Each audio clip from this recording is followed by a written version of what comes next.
Hi, my sixth level friends. I am so missing you guys right now, since this is the time of year that we are usually working on the Latin play, and I would be right there with you. And I understand y'all are doing the Giving Tree in Latin, and I think it was so smart of Mrs. Dunbar and Mr. Barnes and Mrs. Dotson to split it up so that it's a story instead of y'all just reading um, the the book, so that you're really telling the story, so that it's a memorized um, piece that you would be doing like a play. And it just makes a lot of sense to put it together once you've already videoed your portions. So, two things that I want to talk about with you guys. If we were working on the Latin play right now during our rehearsals, I would be chatting with you, and six levels, you hopefully remember this from last year.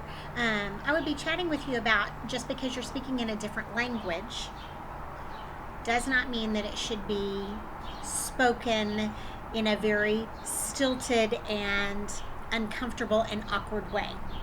Even though Latin is not a language that you speak on a normal, everyday basis, it was once a language that people used every day.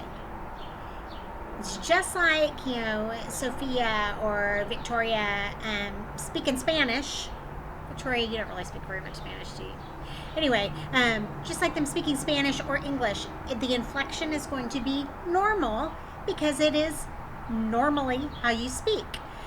So when you're doing a play, even though you're speaking as a character, you are still speaking as a person or as something with feelings. And so you are putting inflection into those words.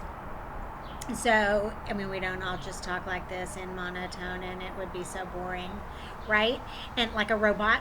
And I could hear sometimes that when we are memorizing lines, that's how the lines come out. They come out sounding memorized instead of conversationally. Now, because you're doing a story, it's not a conversation where you're going to be reacting to what other people are saying to you, or emotions drawn from reacting to them and the situation around you. You are doing a story, and you're telling a story. And over the years that I've had you guys, we have had lessons in storytelling. What is an actor's job? To tell the story, to make sure that the story is clear, to make sure that the story is appropriate for your audience in delivery, to make sure that your story is interesting, right? So, when you are practicing your lines and you are meeting with Mr. Barnes and getting all your pronunciation, my challenge for you is to make sure that you are thinking about who your audience is, thinking about making the story interesting, thinking about being energetic. And I know this is one that we've talked about recently, whether it was in the fall or last spring, talking about not letting the energy go into your seat. So even if you are telling the story and you are sitting down, which, by the way, I am sitting in a chair, see, on my back porch, but I am still energetically talking to you. I am not allowing my energy to fall down into the seat, right? I am sitting up. I am sitting straight. My feet are on the floor, except when I get excited, I use my hands. I also use my feet if I'm sitting down. I don't know if you've ever noticed that, but one of my, my high school drama teacher's biggest piece of information she ever gave me that resonated with me and spoke to me so clearly is, if your feet aren't in it, you aren't in it. And so I use my feet.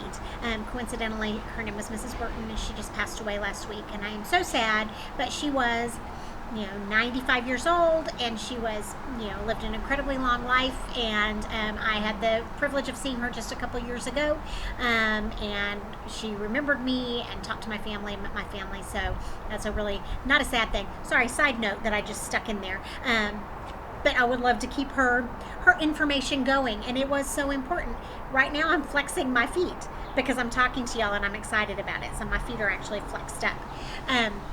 So if your feet aren't in it, you aren't in it. Energy all the way up through your spine. Sit up straight. Something I always talk to you about when we're telling a story or when we're singing, raise your eyebrows. And I know you can't see mine because my bangs are getting so long, but raise your eyebrows. See, there's my eyebrow up. Raise your eyebrows up. That opens your eyes so that, and make sure you look at the camera. I have a tendency to look straight at myself when I'm talking to y'all. So I'm going to look at the camera now. Look at the camera. Raise your eyebrows. Open your eyes up so you're making a connection with the person you're telling the story to. Okay? So energy all the way up through the spine, raised eyebrows, open your eyes, look straight at the camera. Vary the way that you speak. So every line should not be delivered the same way. And some of you have received notes from me in the past about your sentence structure and your vocal pattern. So you don't want to fall into anything specific, right? So we don't want to say a line and have it go up at the end. Every time we say a line, every time we read a line of the Latin, right? We want it to be varied depending on what you're saying. Communicating the emotion of the story is just as important as communicating the words and the theme, okay? It's harder to put a story together if each of us has a part of the story. The good news is that you focus on your part of the story and what you can assume or hope or count on, because we are an ensemble of people working towards a common goal, which is presenting the Giving Tree in Latin. Right? So we can assume and count on that each of us is doing that same kind of work in their piece of the story.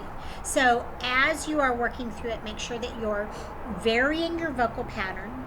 Make sure that your inflection is appropriate for what you're doing and that the emotion is coming through the story. So you can hear Nate in the background if you're wondering. He just came out the door and he's waving, but of course you can't see him since the camera is on me. So, but he's waving and right now telling me to be quiet. So these are my 6 levels, and you would know these people because they were in your classes. I know. He's getting ready to take our dog for a walk. Okay, back to our lesson. Okay, back to our lesson. So communicating the emotion of what you are saying. Giving Tree is one of my very, very, very favorite books. There it is. I have a copy that I treasure. I actually got this copy in 2008 from a friend, and it is one of my very favorite stories, and some of you actually may have heard me read it before.